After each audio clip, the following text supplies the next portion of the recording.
नमस्कार, मनी गुरु की इस खास पेशकश में आप सभी का स्वागत है। मैं हूं Swati Raina.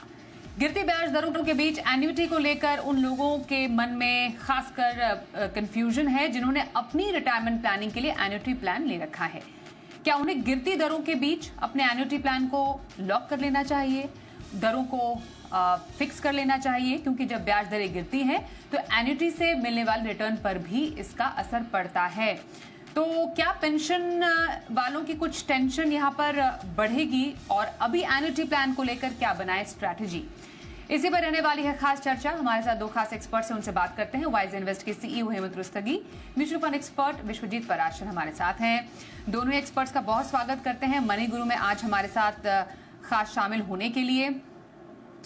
Annuity plan definitely यहाँ पर एक रेगुलर आय का एक जरिया भी है, बेहतरीन जरिया है वो भी, लेकिन क्या गिरती ब्याज दरों में कोई इम्पैक्ट, कोई असर इस पर पड़ता हुआ हम देख पाएंगे आने वाले टाइम में? इसको जरा थोड़ा समझने की कोशिश करते हैं और जानते हैं कि क्या ये सही समय है इसको इनकी दरों को फिक्स करने का।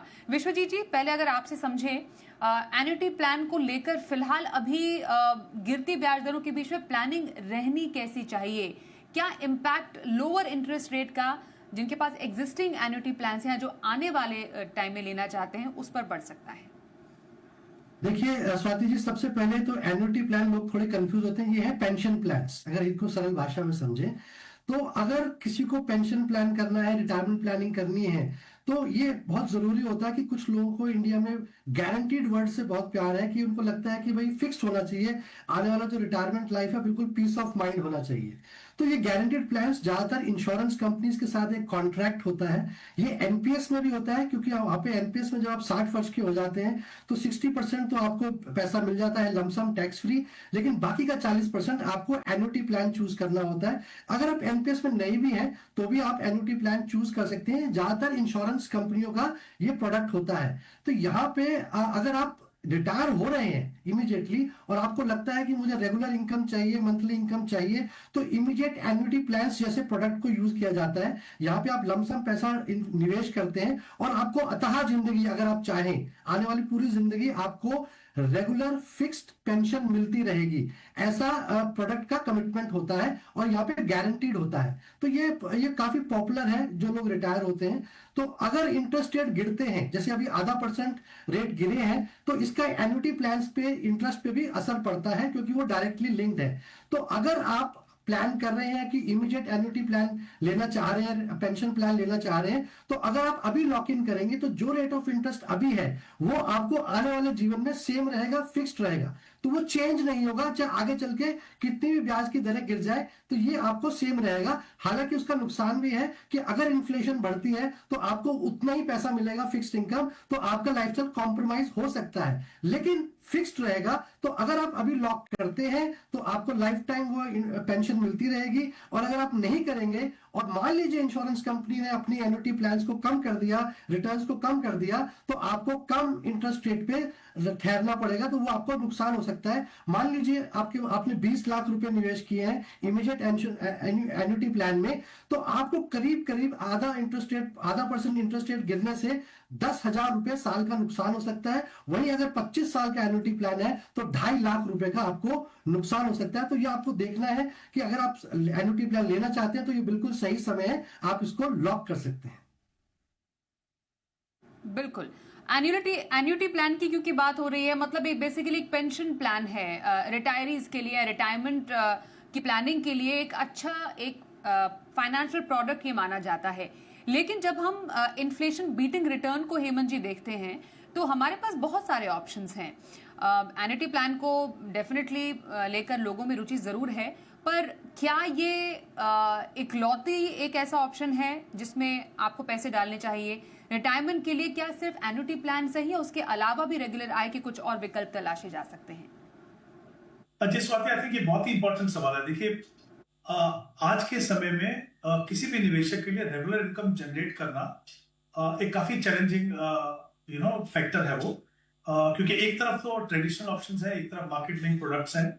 ऑब्वियसली दोनों में इन्वेस्ट करने के अपने अपने प्रोज एंड कॉन्स हैं। लेकिन जैसा आपने बिल्कुल सही कहा कि हमारे देश में क्योंकि काफी सारे इन्वेस्टर्स अभी भी ऐसे हैं जिनको गारंटेड रिटर्न में इन्वेस्ट करना अच्छा लगता है, जिनको कोई अनसर्टेनिटी नहीं चाहिए। फीलिंग उनकी ये होती है क्योंकि ये मेरी रिटायरमेंट का पैसा है, तो मुझे कोई उसमें रिस्क नहीं लेना है, तो इसके लिए वो ऐसी इन्वेस्टमेंट ऑप्शंस को देखते हैं जहां पे एक तो लिक्विडिटी नहीं होती है, रिटर्न्स कम होती है, और रिटर्न जो होती है वो भी टैक्सेबल होती है। उसका रिजल्ट ये होता है कि आपके जो पोस्ट टैक्स रिटर्न है वो इन्फ्लेशन को बीट नहीं कर सकते, तो ऑब्वियसली एक तो आपके लिए एक स्ट्रगल रहता है उस इनकम से अपने खर्चों को पूरा करना, साथ ही आपके पास कोई अपॉर्चुनिटी नहीं होती है कि आपका पैसा जो है वो बढ़े। दूसरी इंपॉर्टेंट चीज मैं चाहूंगा इन्वेस्टर्स को ये समझने के लिए कि ये बात मैं मान सकता हूं कि as an investor, as a retiree, आप अपने पैसे से कोई रिस्क नहीं लेना चाहते हो, क्योंकि आपको लगता है कि हमारी आगे की इनकम जो है वो बंद हो गई। लेकिन हम ये ना भूलें कि रिस्क सिर्फ आपकी कैपिटल का ही नहीं है, रिस्क आपके पास इन्फ्लेशन का भी है। ओवर ए लॉन्गर पीरियड अगर आपका पैसा इन्फ्लेशन को बीट नहीं कर रहा है तो आपके पैसे की वैल्यू कम होती जा रही है। तो दो चीजें होंगी, एक तो ऐसी सिचुएशन हो सकती है कि आपके रहते रहते आपको लगे हालांकि एन्युटी में हम पैसा निकालते नहीं है लेकिन पैसा ग्रो भी नहीं करता, तो उसकी वैल्यू जो है वो कम होती जाती है। जैसा आपने पूछा मुझे कि और कोई ऑप्शन है, जी बिल्कुल ऑप्शन है। मुझे लगता है समय आ गया और अच्छी बात है, हम देख रहे हैं कि हमारे देश में इन्वेस्टर्स का रुझान जो है मार्केट लिंक प्रोडक्ट जैसे म्यूचुअल फंड उसकी तरफ बढ़ रहा है। जिस तरीके से लोग एसआईपी में इन्वेस्ट कर रहे हैं, जिस तरीके से लोग पार्टिसिपेट कर रहे हैं इन्वेस्टर्स, वो एक रुझान है। मुझे लगता है वो रिटायरीज को भी देखने की जरूरत है। एक तरफ तो आपको इनकम बढ़ाने लेनी है, दूसरी तरफ आपको ये भी इंश्योर करना है कि आपका पैसा जो है हेल्दी रेट से बढ़ता रहे। और इसीलिए हमने देखा कि पिछले कुछ सालों में सिस्टमैटिक विड्रॉल प्लान एक काफी पॉपुलर मैकेनिज्म बना है इन्वेस्टर्स के लिए रिटर्न जनरेट करने के लिए। उसका सबसे बड़ा फायदा ये है मार्केट लिंक प्रोडक्ट में होते हुए जहां पे आपके पास अपॉर्चुनिटी है कि आपका पैसा अच्छे रेट पे बढ़े, आप एक फिक्स अमाउंट डिसाइड करके जो एक रीजनेबल हो 4 या 5% आपके कैपिटल का, वो आप ले सकते हैं। आपका पैसा ग्रो भी करता है और रिटर्न भी, अगर आप ऐसे हाइब्रिड फंड में है जैसे बैलेंस एडवांटेज फंड या इक्विटी हाइब्रिड में, तो आपके रिटर्न भी टैक्स एफिशिएंट है। तो मुझे लगता है समय आ गया है कि निवेशकों, स्पेशली जो रिटायरीज है, इनको रेगुलर इनकम चाहिए, वो ट्रेडिशनल ऑप्शन जैसे एन्युटीज है उससे आगे बढ़ के अगर market link product mutual fund में देखें तो उनके पास काफी सारे ऑप्शंस है। मुझे लगता है कि अगर वो थोड़ा सा ये समझ के चले कि इन्फ्लेशन कितना बड़ा रिस्क है, तो शायद उनके लिए डिसीजन लेना आसान हो। And Vishwajeet ji, annuity plan से, जो ट्रेडिशनल एन्युटी प्लान्स की बात होती है, ऑप्शंस होते हैं इन्वेस्टर्स के पास, लोगों के पास। एक डेफर्ड एन्युटी हो गई, एक इमीडिएट एन्युटी हो गई। थोड़ा अगर आप इस पे रोशनी डालें, कौन सा प्लान जो है वो किसके लिए ज्यादा बेटर होता है? डेफर्ड में पैसा डालना सही है या इमीडिएट एन्युटी में लोअर इंटरेस्ट रेट के टाइम पे अभी लॉक करना बेटर रहेगा? क्या मैकेनिज्म यहाँ पर फिट बैठता है?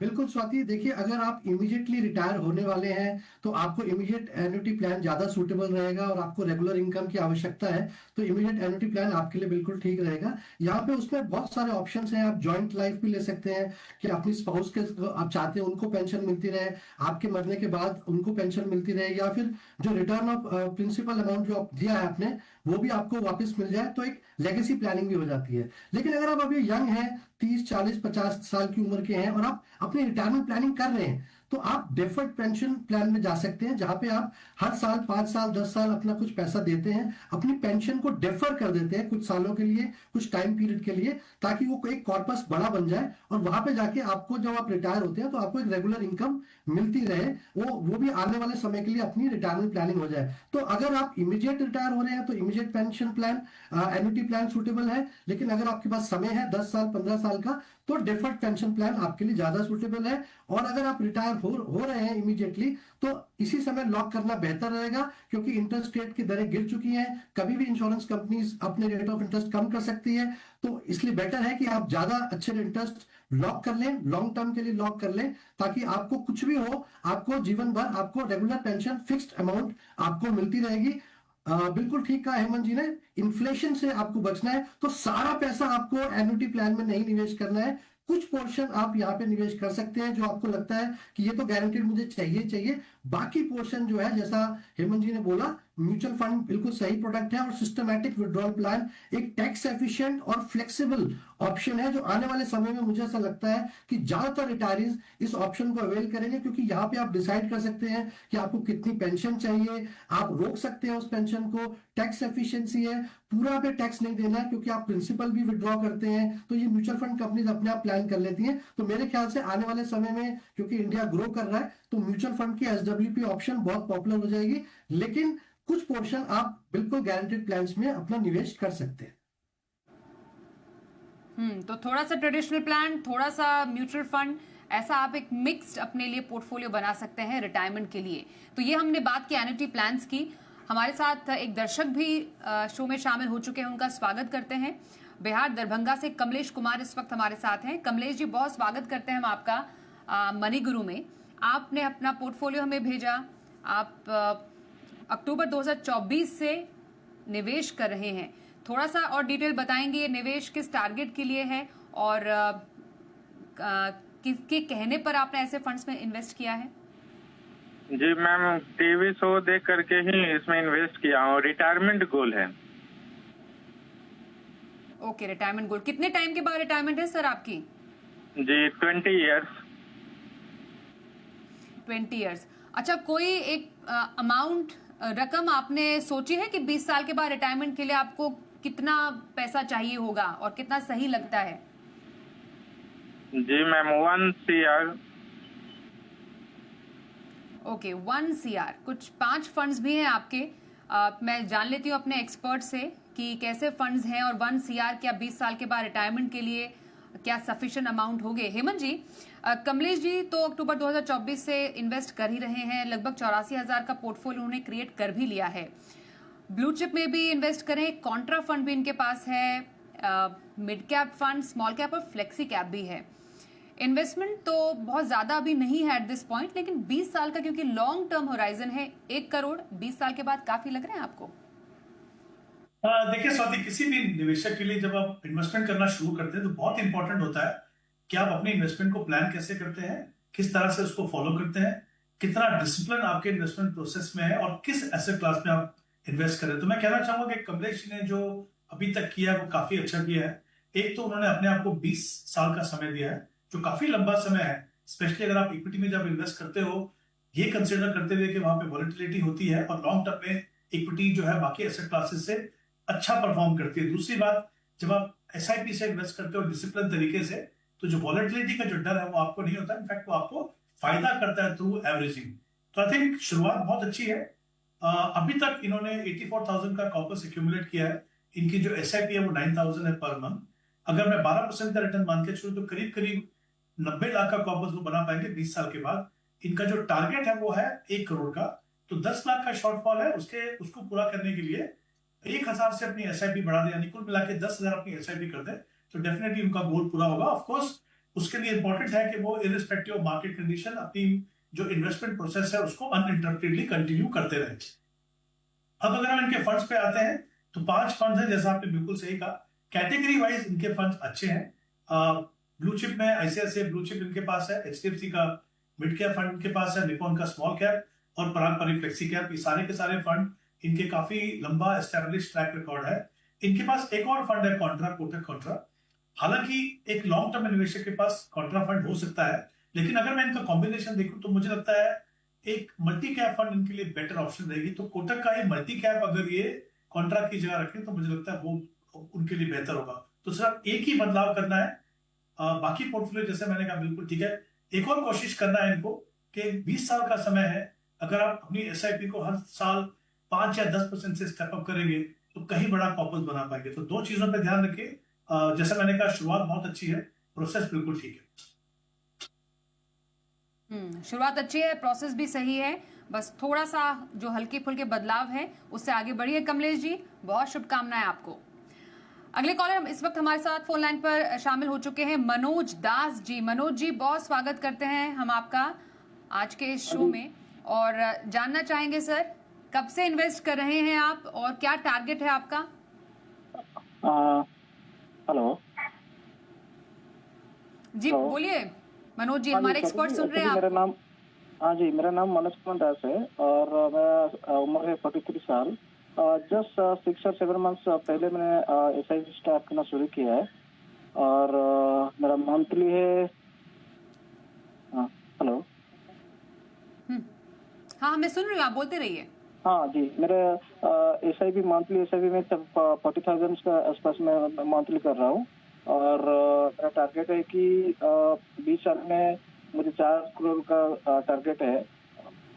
4 करोड़ का टारगेट है। तो मैंने भेजा हूँ एक्चुअली, मेरा जो एसआई का जो फंड है ना, मैं भेजा हूँ। तो आप थोड़ा देख के मुझे थोड़ा बताइए, एक्चुअली रिव्यू करके थोड़ा बताइए कौन सी फंड अच्छा है, कौन सा फंड अच्छा नहीं है। और मैं साथ में तो 5% एसआई स्टेप अप करने के लिए भी रेडी हूँ और एक के मैं बैलेंस मतलब एक लमसम डालने के लिए भी ट्राई कर रहा हूँ। तो मुझे थोड़ा बताएंगे एक्चुअली ठीक है। कौन सा फंड अच्छा रहेगा मतलब लमसम के लिए। मनोज जी, एक बात बताइए, आपने इसमें हमें जो सवाल भेजा इसमें कहा था कि 5 साल का आपका टारगेट है 1 करोड़ का, ये सही है? हाँ जी, हाँ जी। ओके, और आप मंथली 20,000 रुपए की एसआईपी करें और जो लमसम आपका इन्वेस्टमेंट है वो अलग है, लगभग 3 लाख से ऊपर का कुछ। हाँ जी, हाँ जी। ओके, ठीक है सर। विश्वजीत जी, इनके फंड जरूर देखिएगा सर। जिस तरीके से उन्होंने पोर्टफोलियो क्रिएट किया है, इनके पास कुछ सेक्टर फंड भी हैं, स्मॉल कैप रखा है, इक्विटी मिड कैप फंड है, कॉन्ट्रा भी है, लार्ज मिड कैप भी है, एक रिटायरमेंट फंड भी इन्होंने ऐड किया है। कैसे लग रहा है इनको इनका पोर्टफोलियो और कुछ लमसम जो इन्वेस्टमेंट्स है सफिशिएंट है? बिल्कुल।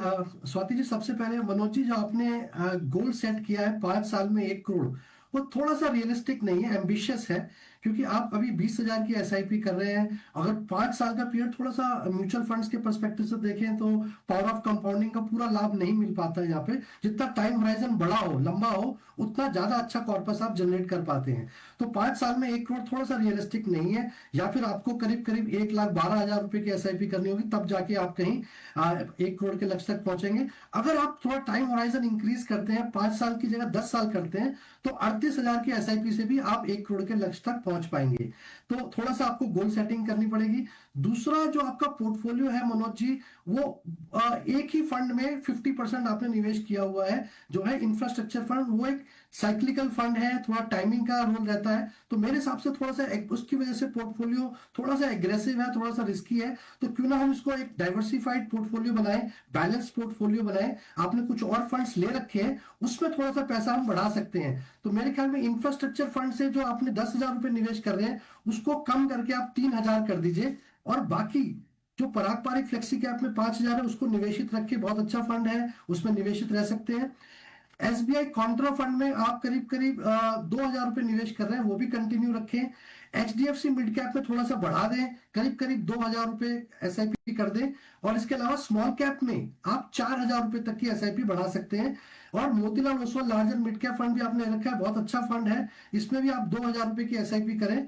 निपॉन इंडिया का लार्ज कैप फंड एक प्योर लार्ज कैप फंड है, जो मिसिंग है आपके पोर्टफोलियो में, उसमें भी आप 2,000 की एसआईपी कर सकते हैं। यहाँ पे आपने कुछ लमसम अवश्य किया हुआ है। तो जो भी आपने निवेश किया हुआ है, 20,000 से करीब करीब 24-25 लाख रुपए बनते हैं, तो 76 लाख का गैप है 1 करोड़ में। तो आपको एसआईपी, और जैसा आपने बोला स्टेप अप आप करना चाहते हैं, वो भी करें। और लमसम पैसा जो है इन्हीं फंड्स में आप थोड़ा थोड़ा डाइवर्सिफाई कर दें। एसटीपी की मदद ले सकते हैं। अगर इकट्ठा लमसम निवेश नहीं करना चाहते हैं, तो 1-2 महीने में आप उसको लिक्विड फंड में रखें और वहां से एसटीपी कर दें। तो आपको थोड़ा वॉलेटिलिटी से भी बचाव मिल जाएगा। तो बाकी आपने शुरुआत अच्छी करी है, अच्छा गोल सेट किया हुआ है, एसआईपी थोड़ी और बढ़ाएं। तो मेरे ख्याल से आपको बहुत बहुत शुभकामनाएं। आपने जो फंड्स ले रखे हैं वो काफी अच्छे हैं। बस इंफ्रास्ट्रक्चर फंड से थोड़ा सा आपको कम करना है, क्योंकि वो बहुत ज्यादा आपने एक्सपोजर ले रखा है। जी, तो ये रहे मनोज जी के पोर्टफोलियो पर सलाह। एक ब्रेक के लिए भी रुकते हैं, ब्रेक के बाद बातचीत जारी रखेंगे हमारे दोनों एक्सपर्ट से। बने रहिए हमारे साथ।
शो में हमारे साथ एक और हमारे दर्शक शामिल हो चुके हैं, जबलपुर से जयप्रकाश पटेल जी।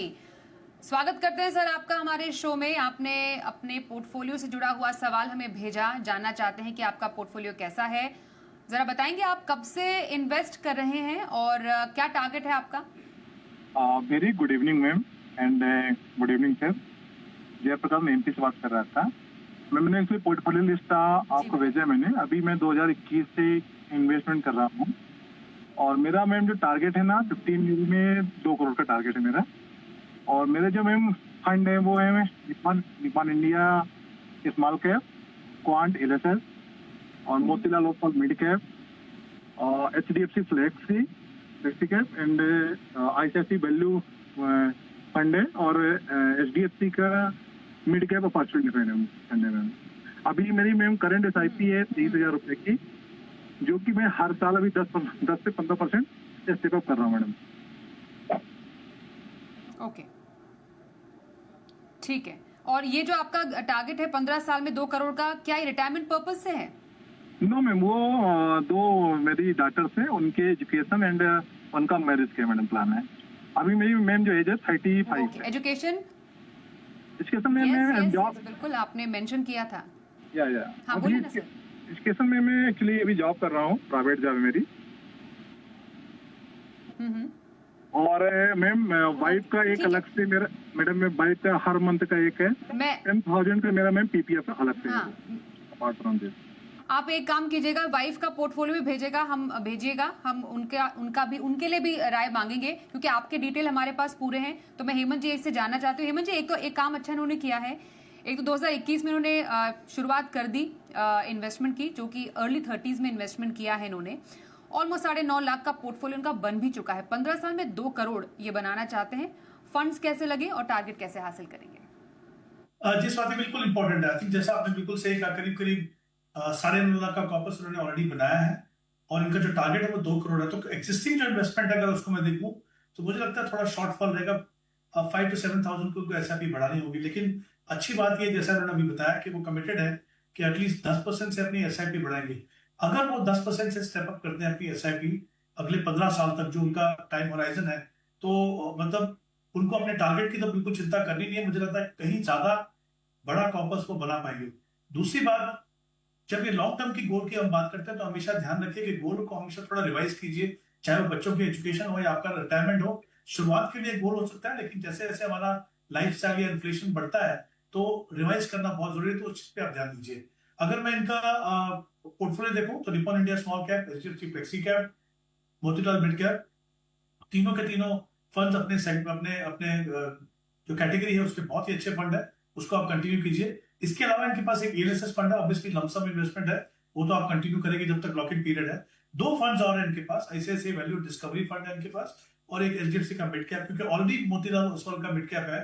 तो मुझे लगता है इन दोनों का आप क्लब करके ICICI approve large and mid cap fund ले लीजिए और जो 6,000 आप इन 2 फंड में इन्वेस्ट कर रहे हैं वो यहाँ पे कीजिए। थोड़ा सा पोर्टफोलियो कंसोलिडेट होगा, मुझे लगता है उसमें रिटर्न का पोटेंशियल बढ़ेगा।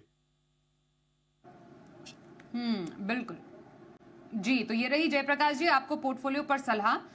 कुछ बदलाव आपको करने हैं जो कि करके आप अपना ये गोल पूरा कर सकते हैं। समय इतना ही है, इसलिए धन्यवाद करना चाहेंगे हमारे दोनों एक्सपर्ट्स का। आप हमारे साथ शो में शामिल हुए, हेमंत जी और Vishwajeet ji. Thank you so much money guru में हमसे बातचीत करने के लिए। एक छोटा ब्रेक लेते हैं, देखते रहिए जी बिजनेस।